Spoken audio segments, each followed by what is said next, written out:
Hello everyone, welcome back to my channel EduMath by Mansi.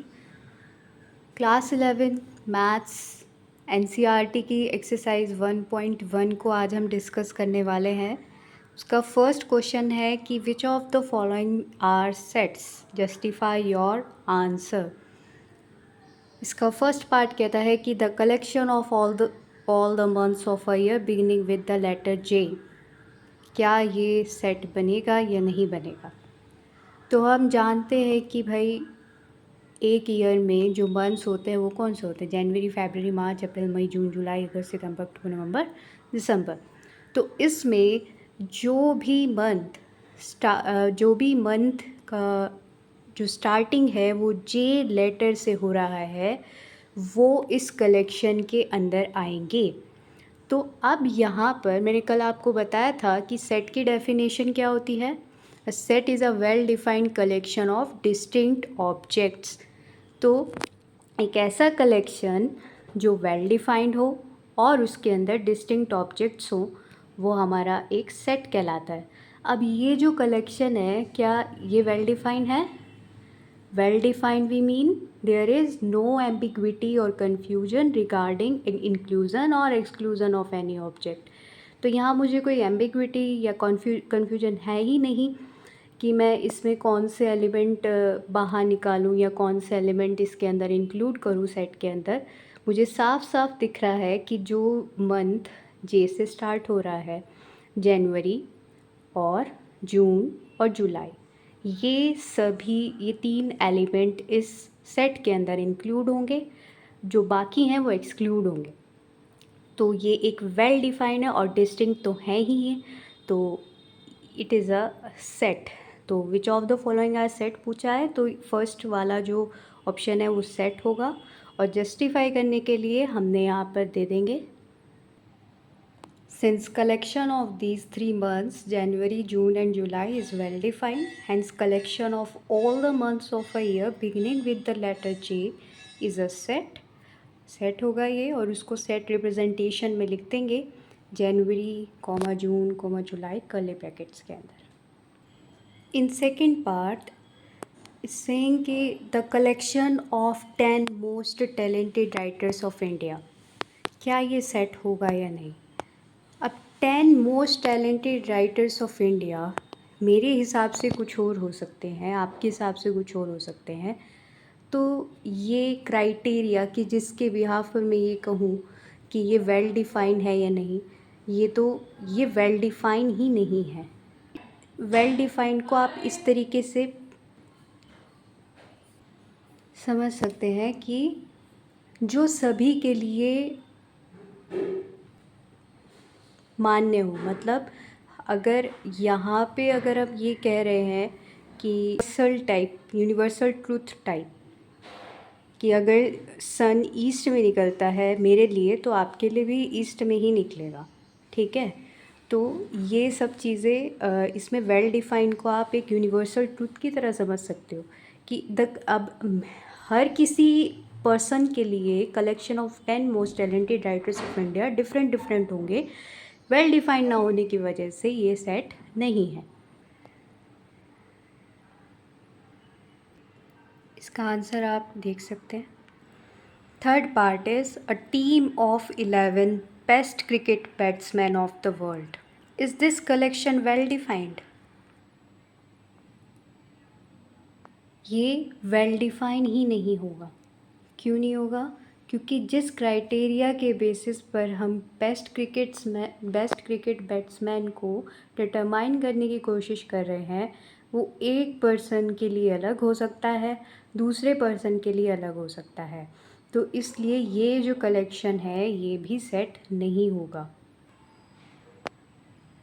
Fourth part is the collection of all boys in your class. Is this set collection well defined?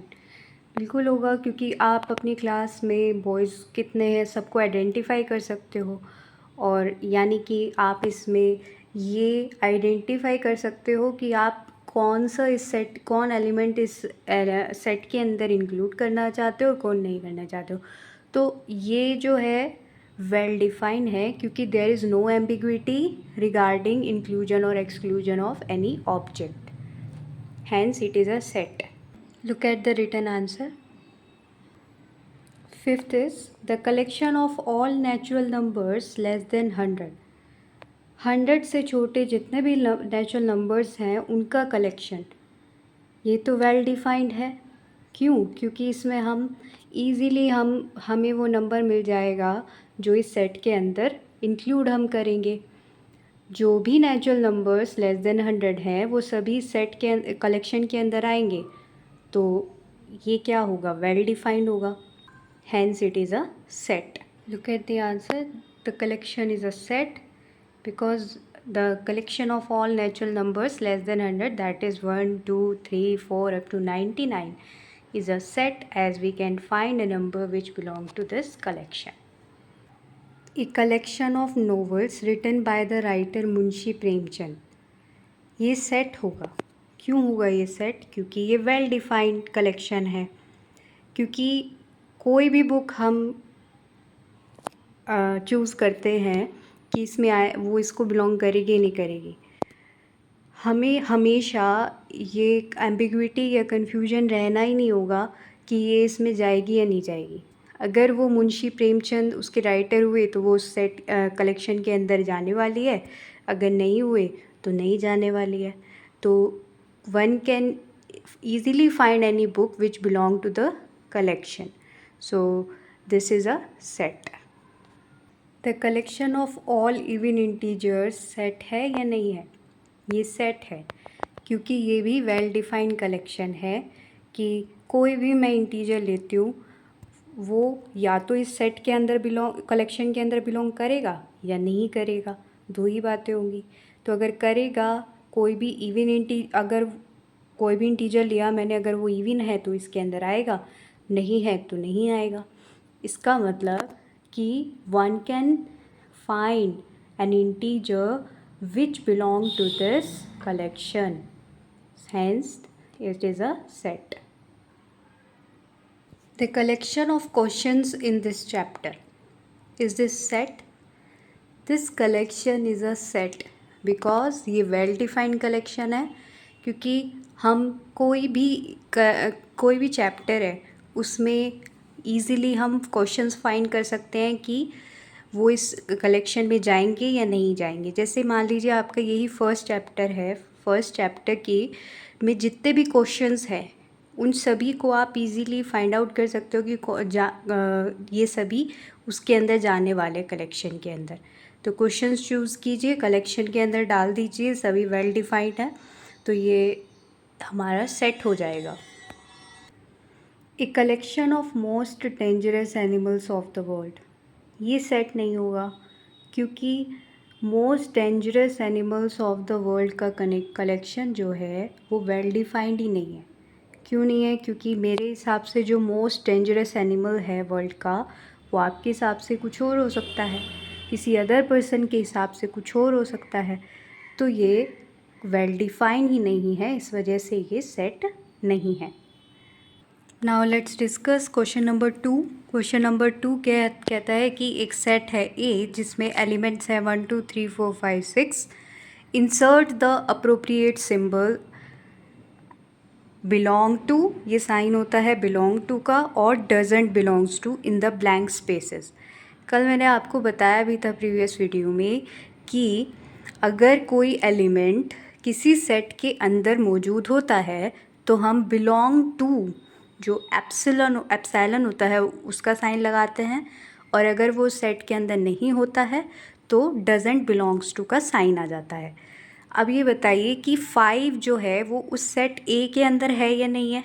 ए के अंदर है, तो क्या हो जाएगा? 5 belongs to ए का sign आ जाएगा। क्या 8 है सेट ए के अंदर? नहीं है ना, तो इसका मतलब 8 does not belong to A. 0 set के अंदर है? नहीं है, that means 0 doesn't belongs to A. 4 set के अंदर है? बिल्कुल है, 4 बिलोंग्स टू ए। 2 बिलोंग करता है और 10 बिलोंग नहीं करता है, तो 2 belongs to A and 10 doesn't belongs to A. Next question 3, write the following sets in roster form में। रोस्टर फॉर्म में हमें इन सभी सेट्स को लिखना है। रोस्टर फॉर्म मैंने कल प्रीवियस वीडियो में आपको बताया था कि रोस्टर फॉर्म या टेबुलर फॉर्म होता है कि आप उनके एलिमेंट्स को कॉमा से सेपरेट करके कर्ली ब्रैकेट्स में लिख देते हैं। जैसे ये सेट है ए, इसको सेट बिल्डर फॉर्म में लिखा गया है, हमें इसको रोस्टर फॉर्म में कन्वर्ट करना है। ठीक है, सेट बिल्डर फॉर्म में क्या होता है कि जैसे x लिखा हुआ है, x such that x is an integer and x is greater than equal to -3 and less than 7। x एक ऐसा नंबर है, इंटीजर है, जिसकी वैल्यू -3 से 7 के बीच में है। -3 भी आएगा उसके अंदर। तो जब हम इसको रोस्टर फॉर्म में लिखेंगे तो इसमें क्या क्या एलिमेंट आएंगे? एक तो -3 आएगा, -2 आएगा, -1, 0, 1, 2, 3, 4, 5 एंड 6। 7 नहीं आएगा क्योंकि इनइक्वालिटी स्ट्रिक्ट इनइक्वालिटी है और x greater than equal to -3 में स्ट्रिक्ट नहीं है। -3 भी उसमें इंक्लूड करना होगा। Look at the answer. Set B दिया हुआ है, x such that x is a natural number less than 6। Natural number 1 से स्टार्ट होते हैं और लेस देन 6 तक जाना है। इसमें वो सभी x आएंगे जो नेचुरल नंबर है और लेस देन 6 है। तो क्या हो जाएगा फिर सेट 1, 2, 3, 4, 5, ये सेट बी का रोस्टर फॉर्म हो गया। सी सेट है एक, x such that x is a 2 digit natural number such that sum of its digit is 8। अब 2 डिजिट नेचुरल नंबर कहाँ से स्टार्ट होते हैं? 10 से स्टार्ट होता है, 9 तक तो सिंगल डिजिट नंबर होते हैं, नेचुरल नंबर होते हैं। अब आप 10 से 99 के जो हैं ये क्या हो सकते हैं? 2 डिजिट नेचुरल नंबर हो सकते हैं। अब आप ये सोचिए कि 10 से 99 के बीच में आपको ऐसे नेचुरल नंबर्स इस कलेक्शन के अंदर रखने हैं जिनका डिजिट सम 8 हो। अब आप सोचिए 10 से 20 के बीच में सोचिए कि अगर मैं 10 से 19 के बीच में 1 होता है स्टार्टिंग डिजिट, 1 के साथ में मैं क्या सेकंड नंबर लूँ कि उसका सम 8 हो जाए? 1 और 7 तो 17। अब 20 से 29 तक देखिए, 2 रहेगा फर्स्ट डिजिट, सेकंड डिजिट ऐसा क्या लें कि आपका सम, उन डिजिट का सम 8 हो जाए। 26, 3 के साथ में 5 लेंगे तब 8 होगा। 44, 53, 62, 71, 80, इन सब ही 2 डिजिट नेचुरल नंबर्स का जो सम है वो 8 आ रहा है। तो ऐसे आप ये देख सकते हैं कि आप जैसे 10 से स्टार्ट करें तो 10 से लेके 19 तक में 1 स्टार्टिंग डिजिट है सब में। 1 के साथ में आप क्या सेकेंड डिजिट लेंगे कि उसका सम 8 हो जाए। ऐसे ही आपको कई तरीके के क्वेश्चन यहाँ पे ये डिजिट सम 5 कह सकता है, डिजिट सम ऐसे करके क्वेश्चन आते हैं। तो ये सेट बन जाएगा 17, 26, 35, 44, 53, 62, 71, 80, ये सभी सेट सी के अंदर आते हैं। तो इनका कलेक्शन कॉमा से सेपरेट करके कर्ली ब्रैकेट में लिख देना ही रोस्टर फॉर्म हो जाएगा। So this is the required answer. Set D equal to x such that x is a prime number which is divisor of 60 के ऐसे डिवाइज़र देखने हैं जो प्राइम नंबर्स हो। तो ऐसे डिवाइज़र जो प्राइम नंबर हो उनके लिए आप 60 के फैक्टराइज कर लेते हैं। 60 के फैक्टर करने पे हमें इसके सिर्फ 3 ही प्राइम डिवाइज़र्स मिलते हैं, 2, 3 और 5। तो डी को अगर हमें रोस्टर फॉर्म में लिखना है तो लिखेंगे 2, 3, 5 and curly bracket. Set E given है the set of all letters in the word trigonometry. देखिए ये रोस्टर फॉर्म में भी नहीं दिया है, सिंपल ऐसे लैंग्वेज में दे दिया है कि set of all letters in the word trigonometry. इसका आपको रोस्टर फॉर्म बनाना है। तो जब हम रोस्टर फॉर्म लिखते हैं तो उसके एक नोट लिखवाया था मैंने प्रीवियस वीडियो में कि जो एलिमेंट्स हैं वो दोबारा रिपीट नहीं होनी चाहिए। That means distinct elements he set के अंदर इंक्लूडेड होते हैं। जैसे इस ट्रिग्नोमेट्री वर्ड के हमें सेट लेटर्स को इंक्लूड करना है सेट के अंदर। तो जैसे टी आपका 2 बार आ रहा है, तो हम टी आपका 2 बार आ रहा है, आर आपका 2 बार आ रहा है, ओ आपका 2 बार आ रहा है, तो हम उसको सेट के अंदर सिर्फ एक बार ही इंक्लूड करेंगे, ठीक है। और बाकी जो एक बार हैं उनको एक बार तो लिखना ही है। देखिए इसका सेट का रोस्टर फॉर्म बनेगा TRIGONMEY। जो भी 2 रिपीट हो रहे थे उनको सिर्फ एक बार इंक्लूड किया है। ये बिल्कुल 5th पार्ट के सिमिलर क्वेश्चन है। F is the set of all letters in the word better. तो B एक बार आया तो एक बार इंक्लूड किया, E 2 टाइम्स आया, एक बार इंक्लूड किया, T को एक बार और फिर R को, तो BETR इसका रोस्टर फॉर्म बनेगा। क्वेश्चन नंबर 4 में हमें सेट्स रोस्टर फॉर्म में गिवन है और उनको सेट बिल्डर फॉर्म में कन्वर्ट करना है। तो फर्स्ट सेट दिया है 3 6 9 12। ये 3 के मल्टीपल्स ही हैं। अच्छा, 3 फर्स्ट नंबर है इसमें 3, सेकंड 6, थर्ड 9 और फोर्थ 12। तो ऐसा हो रहा है ना कि 3 2 1 जा 3, 3 2 6, 3 9, 3 4 जा 12। तो 3 का मल्टीपल हो रहा है ना। जो भी नंबर है वो 3 का मल्टीपल है, और जो मल्टीपल है वो 1 से लेकर 4 तक है।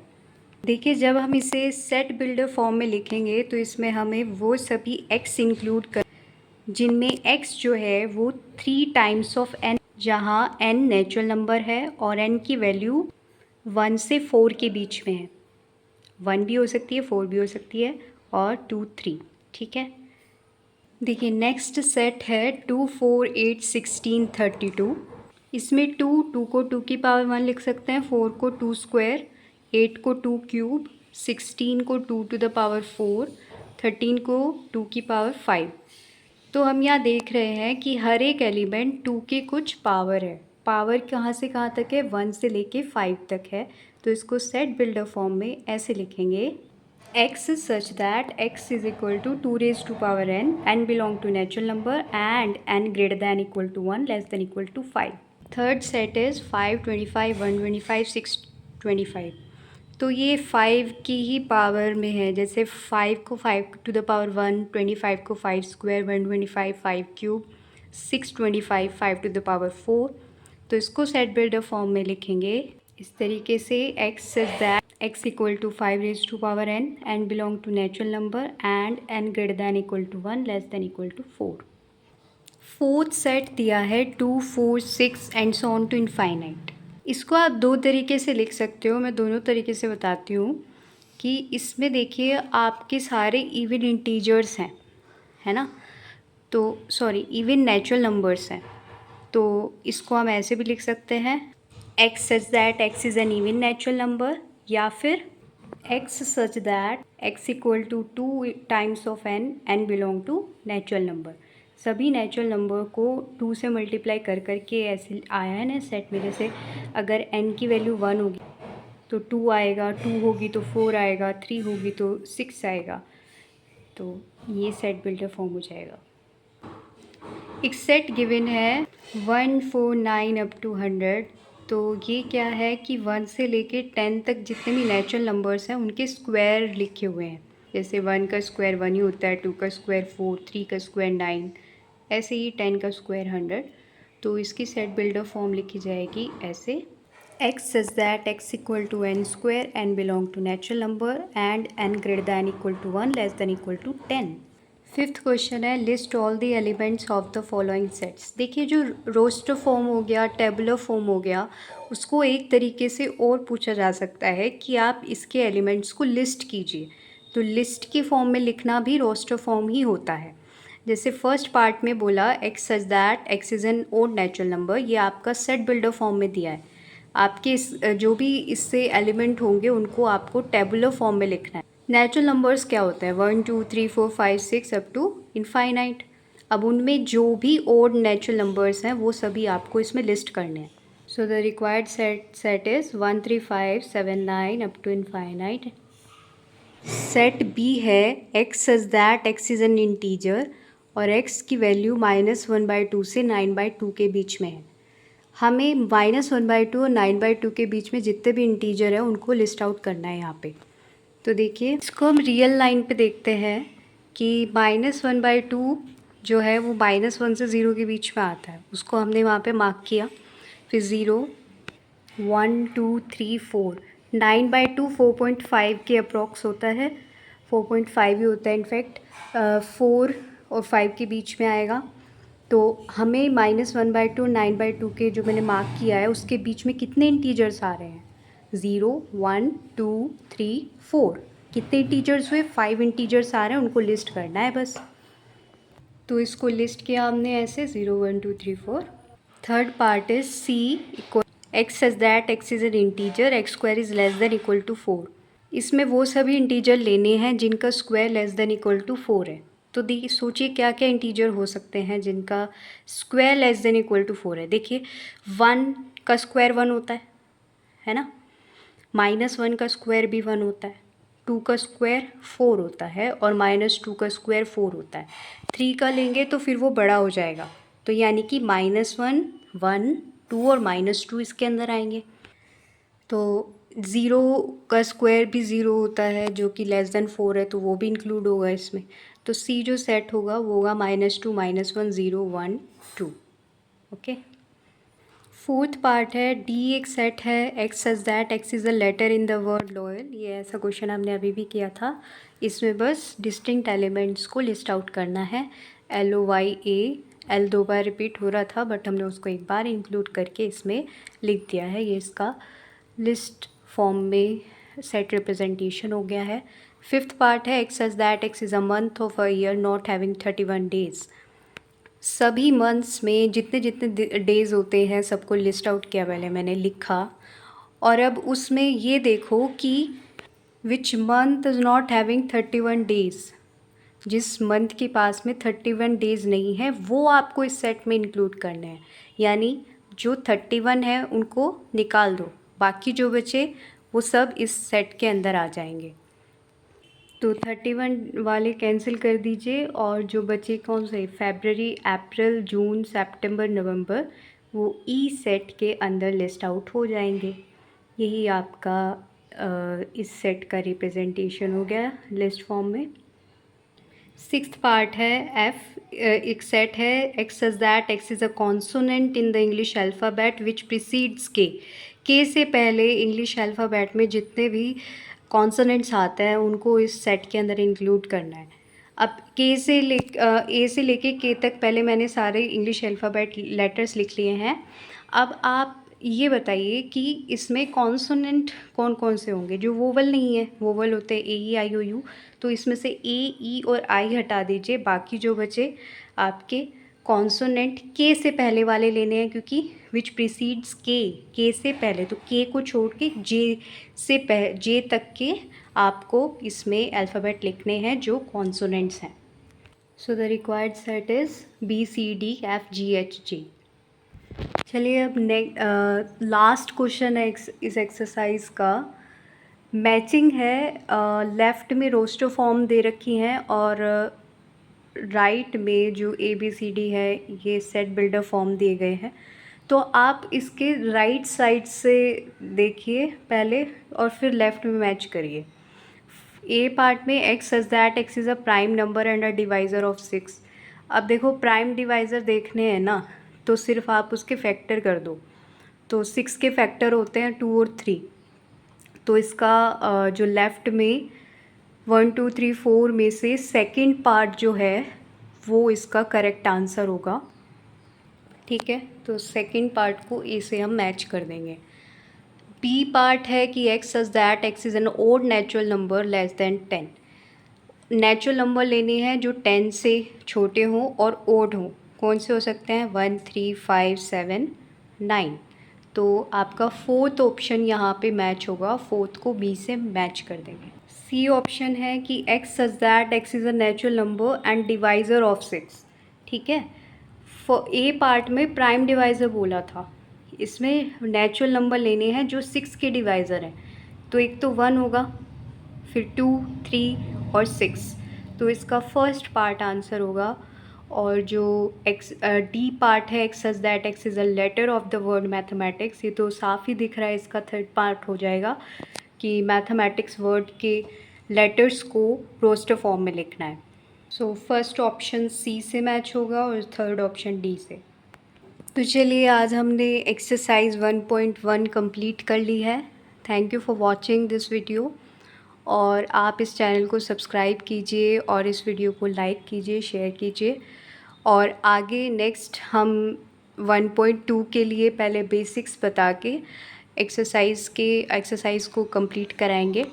तो चलिए, मिलते हैं फिर नेक्स्ट वीडियो में। Thank you very much for watching this video.